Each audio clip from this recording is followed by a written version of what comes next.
Në këtë edicion do të ndiqni. Komisioni Qendror i Zgjedhjeve ka certifikuar sot rezultatin e zgjedhjeve të parakohshme parlamentare të mbajtura me 14 shkurt të këtij viti, sipas të cilave Lëvizja Vetëvendosje është partia fituese me 50.28% të votave.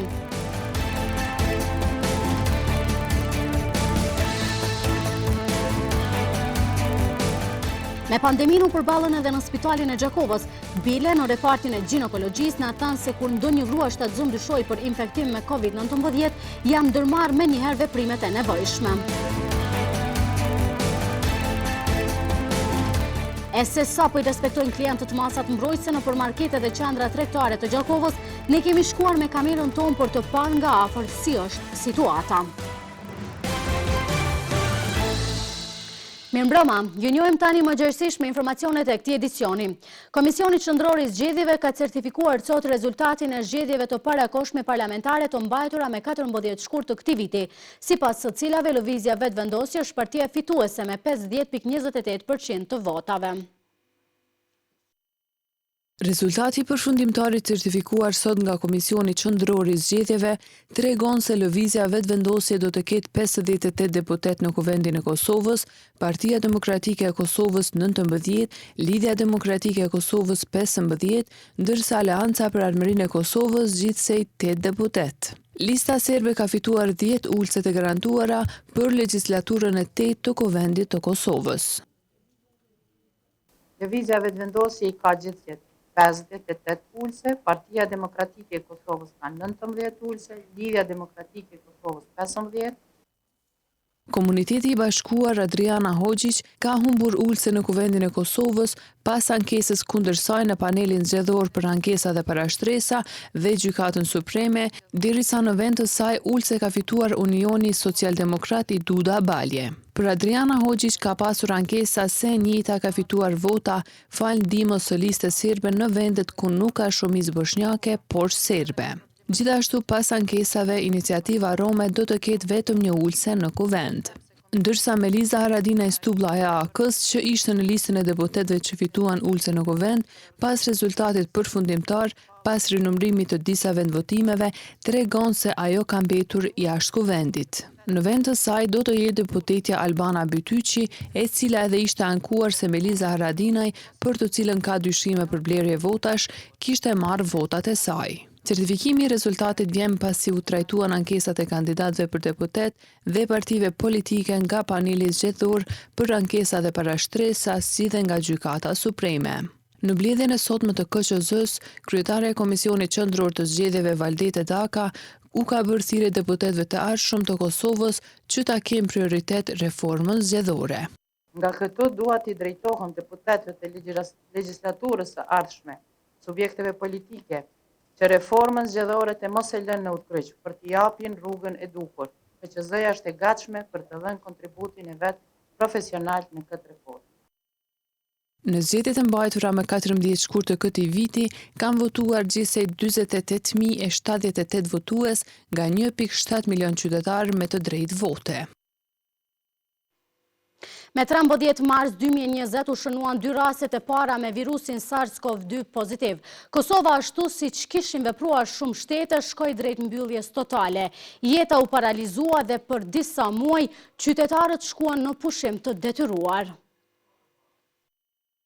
Megjithatë, jo për të gjithë qëndrimi në shtëpi ishte një zgjedhje. Rreth 2 muaj para shfaqjes së rasteve të para, në laboratorët e IKSHPK-s analizoheshin mostrat e dyshuara, ndërsa klinika infektive kishte kaluar në gatishmëri. Kaçaniku Deva, specialiste e mikrobiologjisë në IKSHPK, tregon të gjithë procedurën që ndjekin për zbulimin e koronavirusit, procedurë të cilën tashmë e bëjnë për më shumë se 430 ditë e për mbi 348.000 mostra të dyshuara të testuara deri më sot.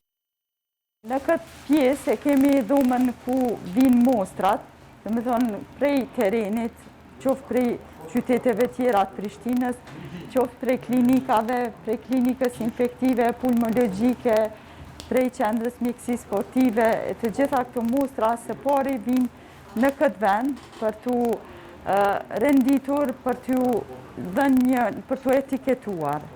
Doktorët në klinikën infektive ishin të parë që u ballafaquan me të prekurit me COVID-19.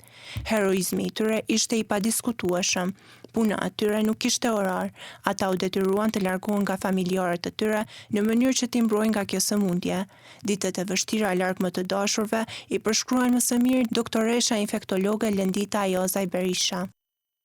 Ne normal që kem familje, kem fëmijë, bashkëshort, kem prindër dhe antarët tjerë të familjes. Disa gapunëtorë shëndetësor normal që ata që kanë pas mundësi, fëmijët e tyre i kanë dërguar tek prindërit ose tek familja e gjerë. Ushtarët e Kosovës ishin ndër të parë që u treguan të gatshëm për çfarëdo lloj ndihme. Transportimi i atyre që vinin nga jashtë vendit drejt qendrës së karantinës, që ishte shndruar qendra e studentëve, ishte vetëm një prej angazhimeve të tyre të shumta. Tetar Arbeni Bishi kujton ditët kur shërbenin ditë e natë. Kemi shërbyer ditën dhe natën, pa marrë parasysh kur kanë pas qytetarë të nevojë. Ne kemi shkuar sipas urdhrave të zinxhirit komandues, jemi afruar te ta dhe i kemi bardh ku kanë pas nevojë ata. Njëjtë si kur specialistët e IKSHPK-s, mjekët në spitale dhe ushtarët në krye të detyrës ishin edhe zyrtarët policor. Mimoza Hasani thot se ata kaluan në orar 12 orësh pa pasur kohë as të kishin frikë për vete, por të kujdeseshin për qytetarët dhe rregullat që ishin vendosur nga institucionet. Kemi pas rutinë 12 orë punë, nuk kemi pas shumë kohë dhe më marr pak me frikën ose frika vetme që ka qenë për njëve ka qenë mos prebartin virusin familje, mirë po dhe kjo ka kalu. Beki Mehmetaj, udhëheqës i sektorit për planifikim strategjik në doganën e Kosovës, tregon për punën e tyre në pandemi. Furnizimi me madhëra në asnjë mënyrë, në asnjë moment nuk është ndalë dhe ne si institucion, po dhe si shtet kemi marrë lëvdata dhe për Komisionit Evropian dhe institucionet tjera për përkushtimin dhe angazhimin që kemi treguar. Komandanti i Brigadës së zjarrfiksëve në Prishtinë, Latif Zeka, tregon për ditët e para parashfaqjes së rasteve të para me koronavirus në Kosovë.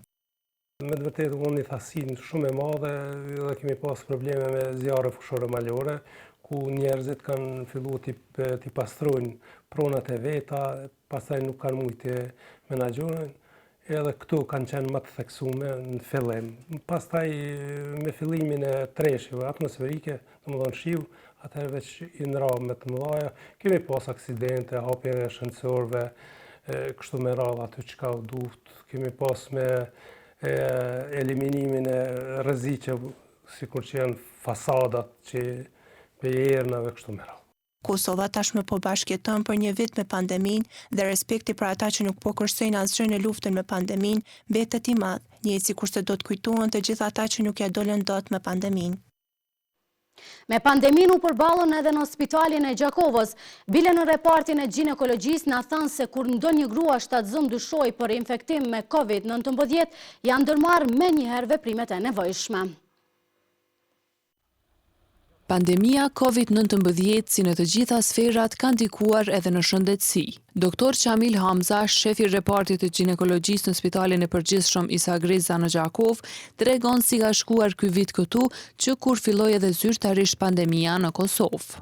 Që në fillim domethënë të pandemisë, varësisht prej stadit zhvillimit të saj, ka pasur edhe redukime të stafit mjekësor, mirë po jemi organizuar në atë mënyrë që shërbimet brenda repartit mos ketë kurfar ngjesje, domethënë shërbime.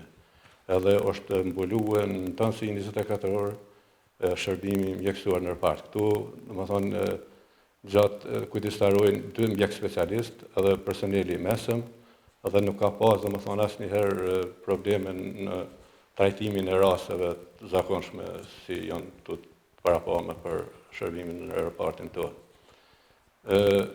Numri përmendaj i operacioneve të ftofta, varësisht prej shkallës së pandemisë edhe me rekomandimet të drejtorisë së spitalit dhe të SHSKUK-s, ka qenë i redukuar.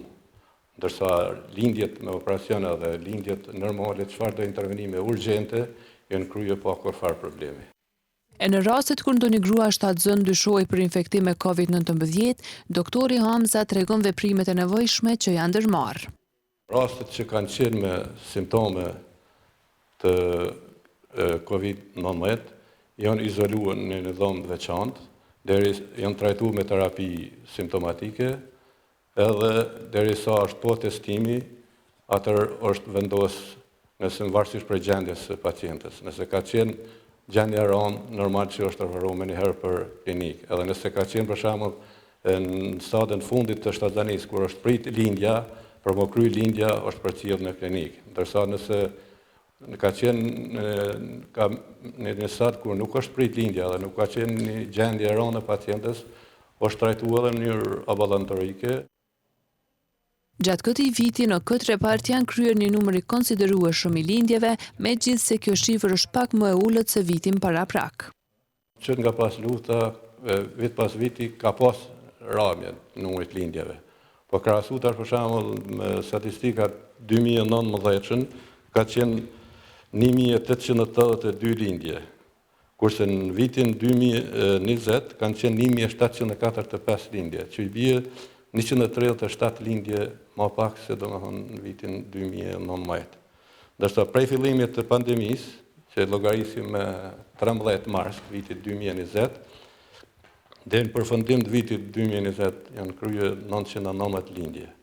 Kurse prej fillimit, domethënë në 2021 që jemi sot me 13 mars, janë kryer 2021 lindje. Vlen të theksohet se ky repart të shumë i frekuentuar nga shumë pacientë të cilët vijnë nga vende të ndryshme, madje edhe nga Shqipëria, për të marrë shërbime që mjekët e këtij reparti i ofrojnë.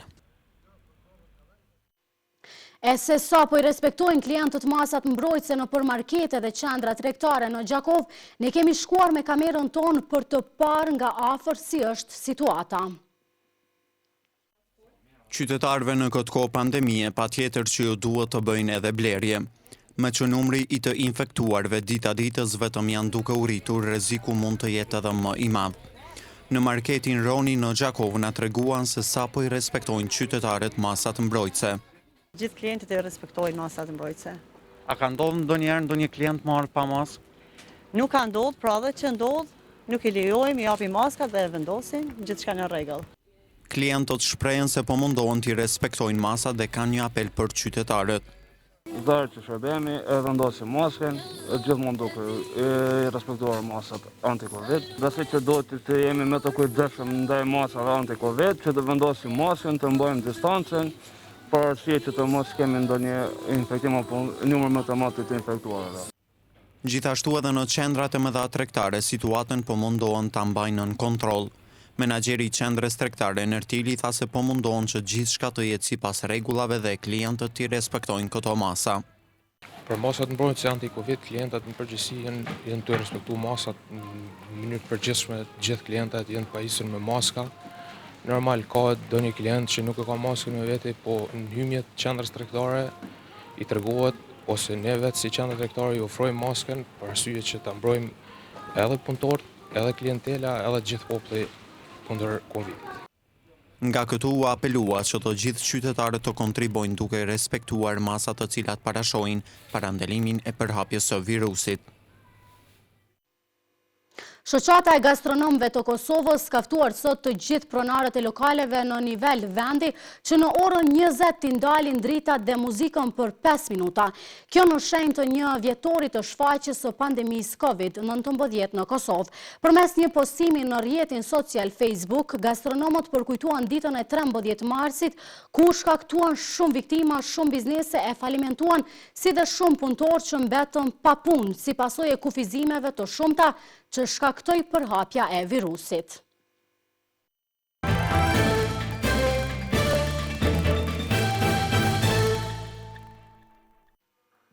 Mungesa e sundimit të rendit dhe ligjit po konsiderohet elementi këtë që në procesin e privatizimit Kosova më tepër është dëmtuar se sa që ka përfituar. Ekspertët e ekonomisë në vend vlerësojnë që procesi i privatizimit është ndruar në një biznes privat dhe jo institucional.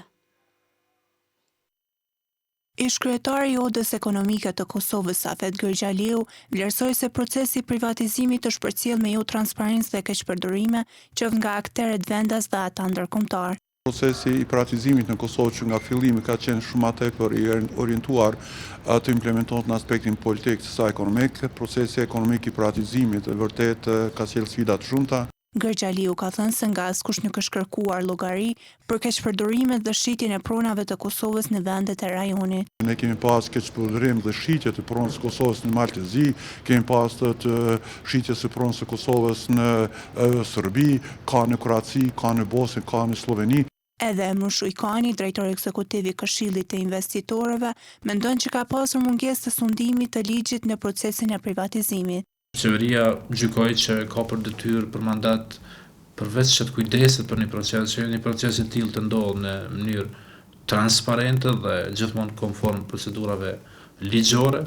Unë gjykoj që vërtet ka pasur një mungesë të sundimit të ligjit dhe është një prej dukurive, por ka qenë determinanta kryesore në procesin e privatizimit që aferat e fundit dhe blerja e hektarëve është diçka që duhet të hetohet sepse është në interesin publik që në të ardhmen mos të ndodhë diçka e tillë. Edhe pse është e rregulluar ligjërisht në bankat komerciale në Kosovë, nuk ka shërbime për konvertimin e arit apo floririt dhe për metalet e tjera të çmueshme, përderisa në vendet e rajonit dhe të BE-s, një gjë e tillë ndodhi dhe ka ndikim pozitiv edhe në zhvillimin ekonomik në ato vende. Guvernatori i Bankës Qendrore të Kosovës, Femi Mehmeti, thekson se nuk ka pasur deri më tash kërkesa për konvertim të arit apo floririt. Por si thot ai, në rast se paraqitet nevoja, kjo çështje veç është e rregulluar me ligj. Banka Qendrore mund të mbajë në portfolin e saj rezerva ndërkombëtare, ndonjë apo të gjitha asetet e mëpostë përfshi arën dhe metalet të tjera të çmueshme. Ndërsa shton se po të kishte portofolio dhe konvertim të arit, padyshim se kjo veprimtari do të ishte në dobi të zhvillimit ekonomik. Ekonomia në përgjithësi e Kosovës dhe ekonomia e Kosovës është duke shkuar në rritje, sidomos presim që pas pandemisë kemi një rritje të hapshme të ekonomisë dhe pastaj me siguri që kemi pasur edhe raste të tilla.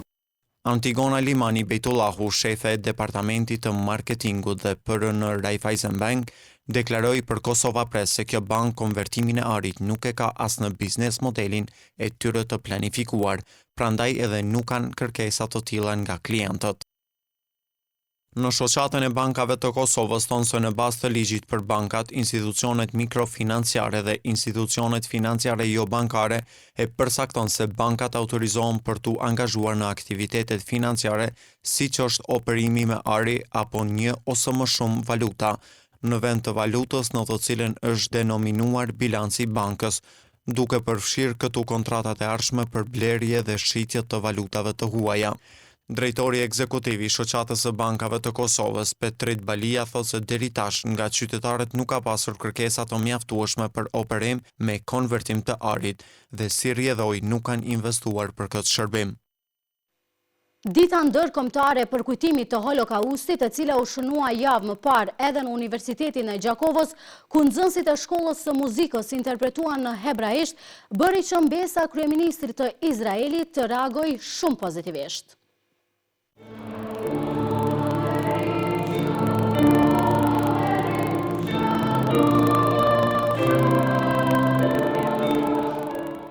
Ky interpretim i nxënësve të shkollës së muzikës Prenk Jakova në Gjakov ka arritur t'i lë përshtypje mbesës së kryeministrit të Izraelit Lital Shemesh, e cila e kishte shpërndar atë në rrjetin social Twitter, me çrast ajo kishte thënë se dita ndërkombëtare për kujtimit të Holokaustit, e cila u shënua në Universitetin e Gjakovës në Kosovë, ku studentët këndojnë në hebraisht. Deri më sot, Kosova mburret se shqiptarët ndihmuan dhe fshen hebrejnë gjatë Holokaustit dhe refuzuan të siguronin nazistëve informacione rreth tyre.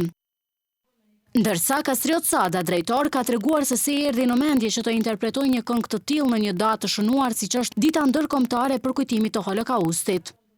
Njëjtin këngë e kishim punuar edhe në fakultet gjatë lëndës së dirigjimit me profesorin Bariçela dhe nuk i kisha shumë të vështirë që të bëja përzgjedhjen, sepse edhe kjo llogaritet si një ndër këngët më të njohura, Shalom, si është një përshëndetje hebraike. Një ndjenjë shumë e veçantë, shumë emocionale.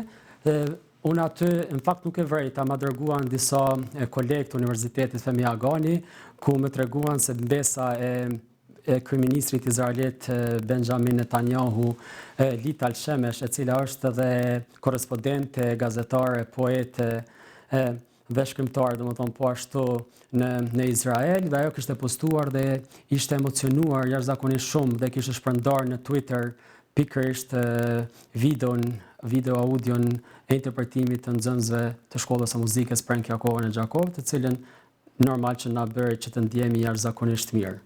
Përkundër vështirësive, nxënësve nuk u ka munguar vullneti që të interpretojnë një këngë në gjuhë hebreje. Ishte ndërkënaqësi e madhe të merrnin pjesë në një aktivitet që ishte përfshirë gjuha izraelite. Të them të drejtën, ishte pak e vështirë mësimi i gjuhës një këngë që nuk e kemi dëgjuar kurrë, edhe një gjuhë që se kemi folur kurrë, por mendimin e drejtore dhe pas dëgjimit disa herë në YouTube arritëm ta bënim shumë mirë. Titulli Shalom Averin në gjuhën shqipe në kupton mirëpafshim, miqtemi. Mirë, po aktualisht fjala Shalom në gjuhën hebraike ka disa kuptime. Ajo në kupton paqe, prosperitet, mirëqenie, apo edhe përdoret si shprehje idiomatike për përshëndetje apo mirëpafshim. Mirë, po në këtë rast thjesht nuk ka kuptimin e përshëndetjes apo mirëpafshim për miq Izraelit, mirë, po atyre urohet më mira për atë që bëjnë, për aty ku do të shkojnë dhe diçka e tillë të sjellë bekim në jetën e tyre dhe jetën e të tjerëve. Për neve ka qenë eksperiencë e re, përgjetjen e veprës është për kujdes drejtori. Ne kemi mikpritur këtë mundësi edhe jemi mundu që në mënyrë sa më të mirë realizu veprën në të gjitha aspekte. Ne si shkollë kemi performuar në shumë koncerte, por kjo performancë për nder të Holokaustit ishte kënaqësi e veçantë, jo vetëm gjatë performancës, por edhe gjatë të mësuarit. Kujtojmë se vitin e kaluar në po të njëjtën datë, nxënësit janë paraqitur para publikut me 2 himne, ato të Shqipërisë dhe Kosovës, ndërsa këtë 28 janar vendosën të surprizojnë të pranishmin duke kënduar një këngë me motive hebreje. Në kuadër të javës së dytë të Superligës B në volejboll për meshkuj është zhvilluar ndeshja mes Vllazimit dhe Lubotenit në sallën e sporteve Shani Nushi në Gjakov. Takimi mes këtyre 2 skuadrave është transmetuar drejt për drejt në televizionin Syri, ku shikuesit kanë pasur rastin ta ndjekin këtë lojë në të cilën volejbolistët e të 2 skuadrave u angazhuan shumë për të arritur fitore. Por pas një loje të fortë, volejbolistët e Vllazimit arritën që të shënojnë fitore me rezultat 3-2 me sete. Në vazhdim të ndjekim grafikën e parashikimit të motit për ditët në vijim.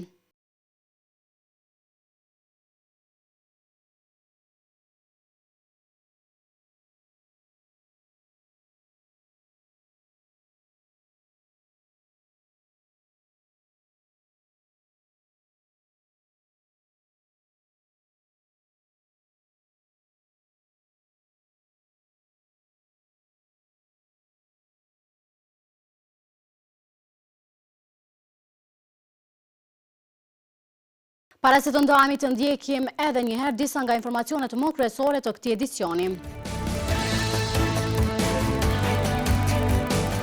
Komisioni Qendror i Zgjedhjeve ka certifikuar sot rezultatin e zgjedhjeve të parakohshme parlamentare të mbajtura me 14 shkurt të këtij viti, sipas së cilave lëvizja vetvendosi është partia fituese me 50.28% të votave.